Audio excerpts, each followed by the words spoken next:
Indonesia adalah rumah bagi lebih dari 270 juta jiwa, terbentang dari Sabang sampai Merauke, dari Miangas hingga Pulau Rote. Di atas tanah yang luas ini, hidup ratusan suku, bahasa, dan tradisi yang beragam, serta 6 agama besar yang diakui negara: Islam, Kristen, Katolik, Hindu, Buddha, dan Konghucu. Namun di tengah perbedaan itu, ada satu hal yang menyatukan rasa kemanusiaan dan semangat persaudaraan.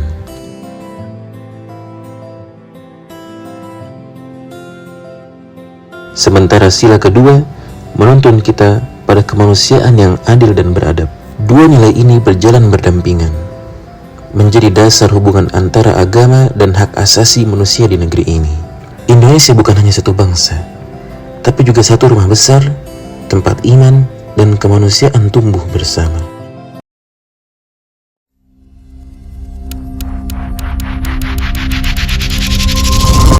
Setiap manusia berhak memilih keyakinannya. Inilah hak asasi yang dijamin oleh Konstitusi Pasal 29 Ayat 2 Undang-Undang Dasar 1945 menyatakan, negara menjamin kemerdekaan tiap-tiap penduduk untuk memeluk agamanya masing-masing dan untuk beribadat menurut agamanya dan kepercayaannya itu.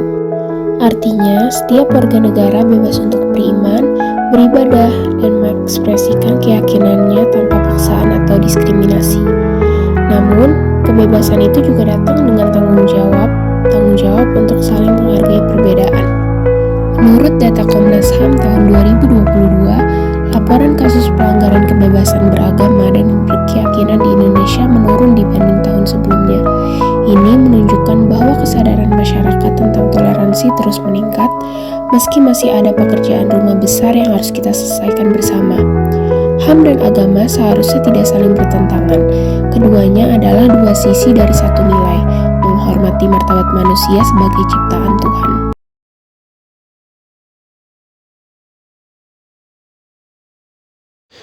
Di berbagai daerah Indonesia, nilai-nilai toleransi bukan sekedar wacana, tapi sudah menjadi bagian dari kehidupan sehari-hari. Banyak dari leluhur kita mengajarkan bahwa kebersamaan itu penting dan bergotong royong itu penting juga. Toleransi antar agama adalah suatu kepastian dalam diri kita. Di Yogyakarta misalnya, berdiri berdampingan masjid, gereja, dan vihara di satu lingkungan yang sama. Saat Lebaran tiba, umat Kristen membantu menjaga lalu lintas di depan masjid. Dan saat Natal, umat Islam ikut bergotong royong menjaga keamanan gereja. Maka dari itu, warga Indonesia senang sekali untuk membantu satu sama lain. Karena bagi kita, menolong itu penting. Di Semarang, Kampung Pancasila menjadi contoh nyata bagaimana masyarakat bisa hidup rukun tanpa memandang perbedaan agama. Mereka bekerja sama, saling membantu dan saling melindungi.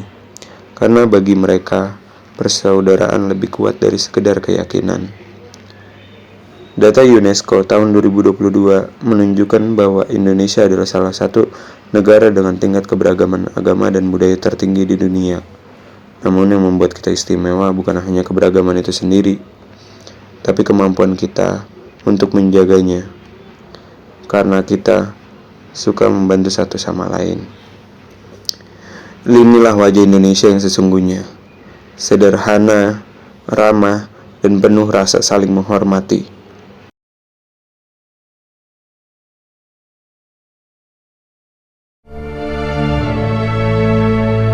Kemanusiaan di atas segalanya.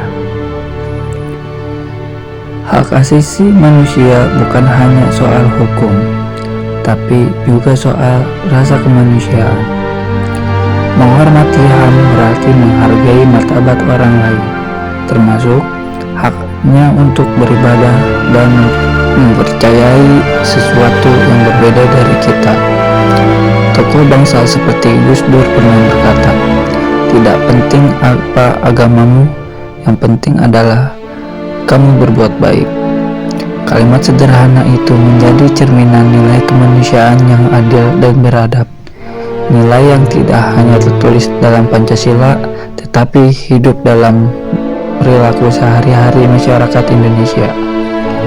Forum Kerukunan Umat Beragama atau FKUB di berbagai daerah menjadi contoh bagaimana pemerintah dan masyarakat bekerja sama menjaga keharmonisan antar umat beragama.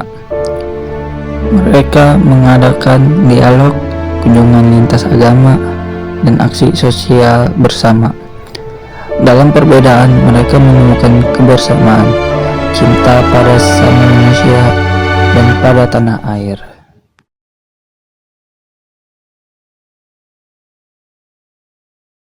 Kita mungkin berbeda keyakinan, tapi kita berpijak di tanah yang sama. Kita mungkin punya cara ibadah yang berbeda, tapi kita menatap langit yang sama. Indonesia adalah rumah bagi kita semua, rumah di mana HAM dan agama berjalan berdampingan, saling menguatkan, bukan saling meniadakan. Indeks Kerukunan Umat Beragama versi Kementerian Agama tahun 2024 menunjukkan angka 73,6 yang termasuk kategori tinggi. Ini bukti bahwa semangat toleransi masih hidup di hati masyarakat kita. Mari kita rawat kebinekaan ini bukan hanya dengan kata-kata, tapi dengan sikap, menghargai, mendengar, dan memahami satu sama lain.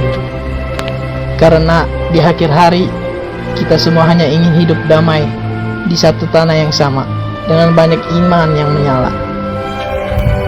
Satu tanah, banyak iman, Indonesia, rumah kita bersama.